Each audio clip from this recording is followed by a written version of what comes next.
for clicking on this video of Rank the Movies. We're still on our last week of Rumble month for January.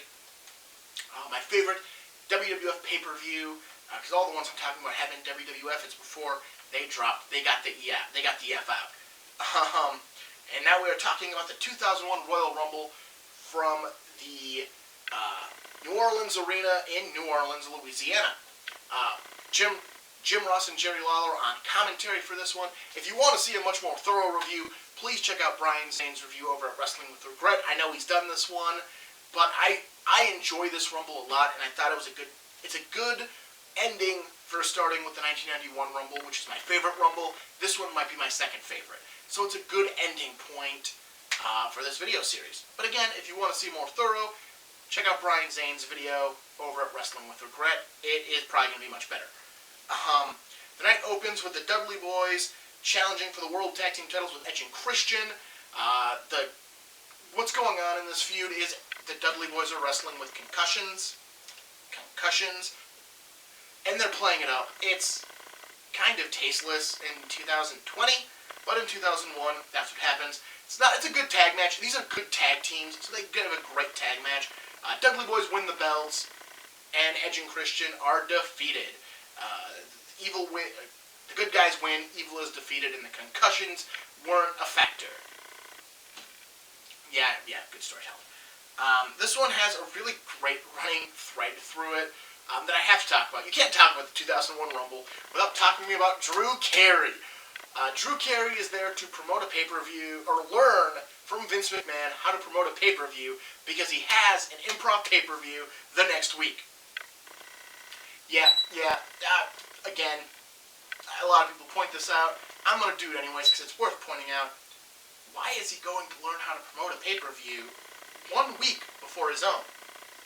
So, throughout the course of the night, I'm just going to condense this whole Drew Carey thing pretty much into this little nugget. He shows up, he meets with Triple H and Stephanie McMahon. They point him towards Trish Stratus. He goes to Trish Stratus' locker room and flirts with her. Vince McMahon walks in, who's in a kayfabe relationship with Trish Stratus. And so Vince tells Drew the best way to promote his improv show is by entering the Royal Rumble.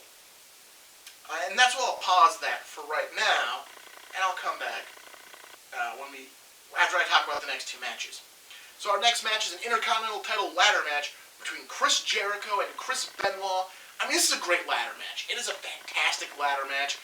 And it's got a chair shot nobody needs to see taken, and it's Benoit who takes it. So it's a great moment until you have hindsight and know what the future holds. It's like, oh, that didn't help anything.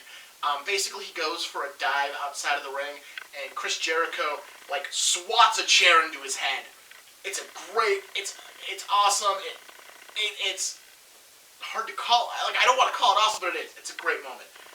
They do a lot of great spots. In the end, Jericho becomes Intercontinental Champion, and it's a great night for Chris Jericho. He's got the belt. He's won this ladder match and this feud with Chris Benoit. We then go on to another horrible storyline of 2001. Chyna challenging Ivory for the women's title. Ivory is a member of Right to Censor, who are making fun of the groups who are saying wrestling is too violent, too sexual, and are trying to tone them down. She's a member of this group, and that's their whole gimmick. Chyna is the ninth wonder of the world. She's been Intercontinental Champion, and now she's fighting Right to Censor because she's been in Playboy, and they don't like her because of that. And her best friend is Billy Gunn, and they don't like the fact he's called Mr. Ass, so they make him change his name. So she is fighting Ivory. Unfortunately, in storyline, she hurt her neck and was out for a period. This is her return to the ring. It's a pretty quick match. There's nothing much to it. Ivory puts up as much defense as she can against Chyna, but Chyna wrestles men for a reason. In the end, Chyna goes for a somersault, elbow into the corner, and apparently has whiplash on her neck, and they kind of recreate the whole, how is she, like everything gets hushed as she's being taken on a stretcher. I get the writing style here and what they're going for. It's just not great writing because, it's hard to let, you're trying to lead the audience with tragedy, but, we're not that far removed. We're only less than 2 years removed from Owen Hart's death. So, we're trying to, so going to the tragic route still seems really fresh, even in 2001. So Ivory retains the women's title. Drew Carey is then given his gear for the night, so he can go out there and wrestle. It's basically a sweatsuit. We then have a segment that works directly into this, where a tag team of D'Lo Brown and Mosh, Chaz Warrington, talk with their manager, Tiger Ali Singh. The team is called Lowdown. In the pre-show Heat, which is what they call the pre-show now, it's actually a TV show called Heat, they won a spot in the Royal Rumble. So this tag team's debating who's going to take that spot. And Vince McMahon shows up and says, sorry, neither of you are going into the Royal Rumble. Drew Carey's wrestling. And Tiger Ali Singh questions who Drew Carey is. It's a great moment of comedy, and it really, really sets the stage for it. We then have the world title match as Triple H challenges Kurt Angle for the world title. This is a weird heel versus heel match, so you're kind of just rooting for whichever one you like better at the time. I liked Kurt Angle more than I liked Triple H. I've never been a huge Triple H fan in any incarnation, so I rooted for Kurt Angle this night because this is another one I got to see live on my TV. So I was rooting for Kurt Angle in this one. Basically, this feud stems because Vince McMahon is having an affair with Trish Stratus. Trish Stratus is managing Kurt Angle, and Stephanie McMahon hates Trish Stratus because she's getting more attention from her daddy than she is. And Triple H is there, who's married to Stephanie McMahon. They have a great match. It's a really good match. It's very well done. In the end, Kurt Angle retains the belt for another night. He would go on to lose it at the next pay-per-view to The Rock, but, tonight he keeps the belt at the Royal Rumble, and he moves forward with his world title career. So that brings us to the Royal Rumble match itself. Also Steve Austin interfered and to make sure Angle won, because he's in a feud with Triple H, because Triple H paid Rikishi to run him over in November of 1999. Besides the point. Alright, so we're at the Royal Rumble match, and this is, again, much like 91 and 97, I love this Rumble match. It's a great Rumble match, and so I'm going to start going over the highlights. It starts off with one of the something after watching a bunch of Rumbles, I saw happen a lot, and that is we have a part of a tag team come in, and then either number 2 at number 1, and then at number 2 is either the other half of the tag team, or number 3 is the other half of the tag team. And it happens a lot. There's a lot of Rumbles where that happens. This is another one where it's Jeff Hardy, Bull Buchanan of Right to Censor, and then Matt Hardy comes out. So the Hardy Boys have an advantage, but then they start fighting each other because they're brothers and they're scripers, and they both want to win the Rumble, even though they're numbers 1 and 3, and therefore should be working together until the end. So it's just those two, but no, they start fighting now. As they're fighting, Drew Carey enters at number 5. Drew Carey comes to the ring, he's celebrating, shaking hands, gets in the ring, the Hardy Boys eliminate each other, and Drew Carey looks really happy because, he's the only man in the Rumble. Then man number 6 comes out, and it's Kane.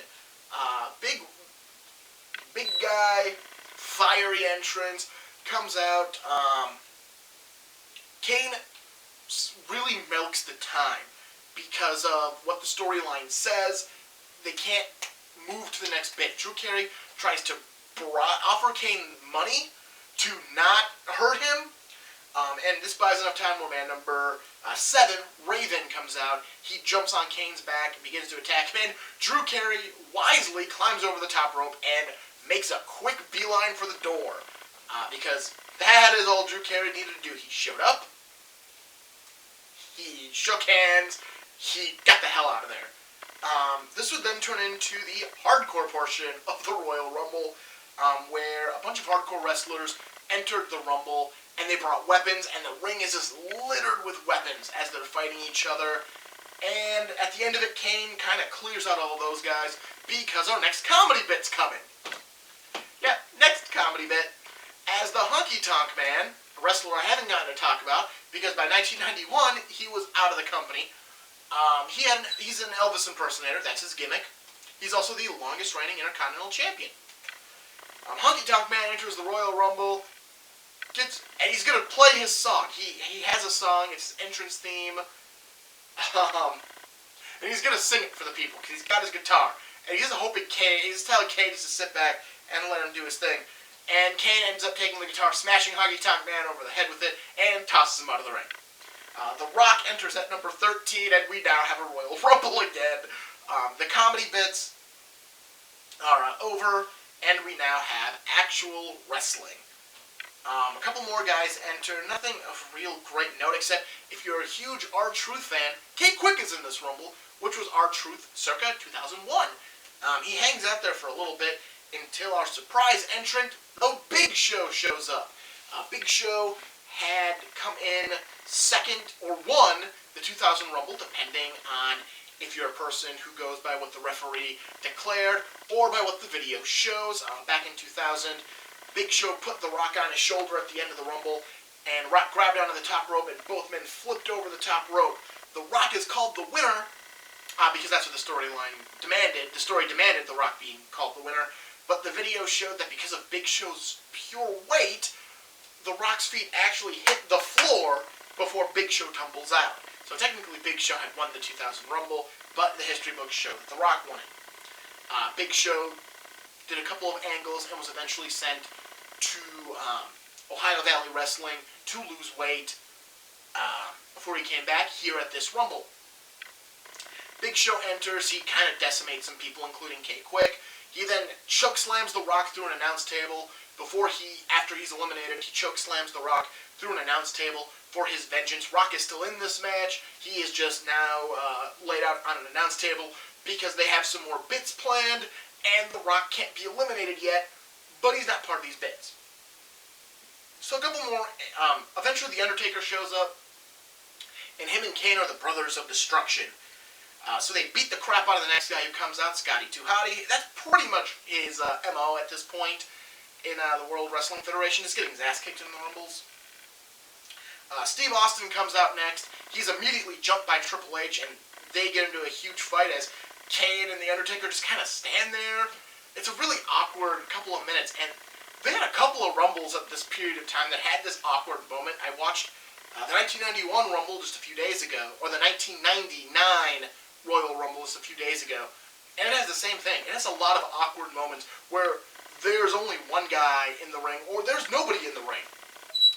So this is another one of those awkward moments, because Kane and Undertaker aren't fighting each other, and you're focusing on Triple H and Austin. Finally, Triple H leaves. Billy Gunn enters. Haku enters. Now, Haku had wrestled for the World Wrestling Federation back in the late 80s, early 90s. He left, went to WCW, and wrestled there. Just a week or two before this event, he had won the WCW Hardcore title. Unfortunately, he was not on a written contract. He was just working week to week.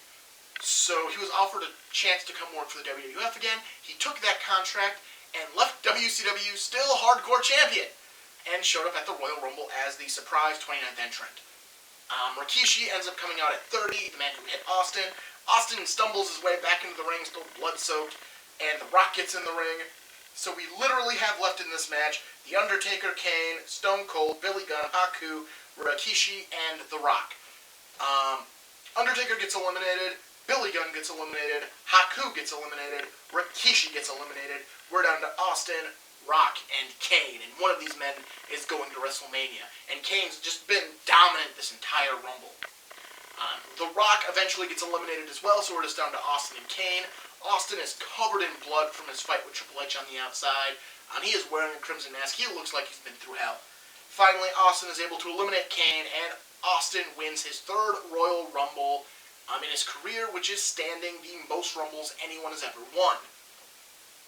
And that's how the 2001 Rumble ends, with Austin drinking because he has won his opportunity to go to WrestleMania and challenge for the world title, which will be Rock Austin version 2, which is still a great match. I love this Rumble. I think just the expanse I went on this Rumble, because it's broken down into some great moments. Like, you have the opening bit, you have the Drew Carey bit, you have the hardcore bit, and then you have the Big Show's return, you have the Haku return, and then the ending. It's a great Rumble.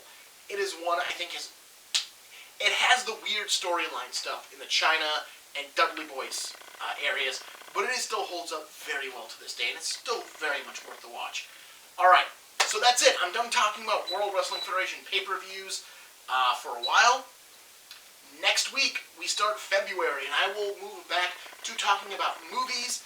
I haven't quite figured out what I'm going to be talking about next month, if it's going to have a theme, or if it's just going to be talking about whatever I want to talk about. We'll see what happens when we get there. So, hit subscribe to make sure you see more content. Go back and watch some past videos. There's some good stuff there. And enjoy the rest of your January. I will see you next time.